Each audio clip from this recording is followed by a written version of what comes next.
Case சிலிண்டரின் விலையானது 50 ரூபாயை உயர்த்தப்பட்டிருந்தது. இந்த விலை உயர்வுக்கு நாடு முழுவதும் எதிர்ப்பு கிளம்பி இருக்கக்கூடிய நிலையில தமிழக வெற்றி கழகம் சார்பில் கோவை தெற்கு வட்டாட்சியர் அலுவலகம் முன்பாக தமிழக வெற்றி கழகத்தினர் சுமார் 200க்கும் மேற்பட்டோர் ஆர்ப்பாட்டத்தில் ஈடுபட்டு வருகின்றனர்.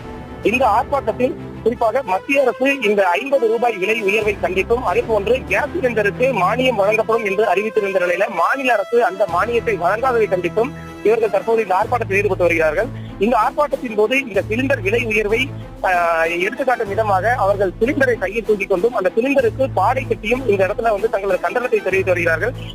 இந்த சிலிண்டர் விலை உயர்வுக்கு எதிராக கையில் பதாகைகளை ஏந்தி இவர்கள் கோஷங்களை எழுப்பி ஆர்ப்பாட்டத்தில் ஈடுபட்டு வரக்கூடிய நிலையில இந்த பாடை கட்டி சிலிண்டரை எடுத்து வருவது என்பது அனுமதிக்காத நிலையில இவர்கள் கொண்டு வந்ததை அடுத்து காவல்துறையினர் அந்த சிலிண்டரை பறிமுதல் செய்து வைத்திருக்கிறார்கள். தொடர்ந்து இந்த சிலிண்டர் கொண்டு வந்ததற்காக வழக்கு பதிவு செய்யப்படும் என்றும் காவல்துறை தெரிவித்திருக்கிறார்கள். இந்த ஆர்ப்பாட்டத்தின் காரணமாக இந்த பகுதியில் ஒரு பரபரப்பான ஒரு சூழல்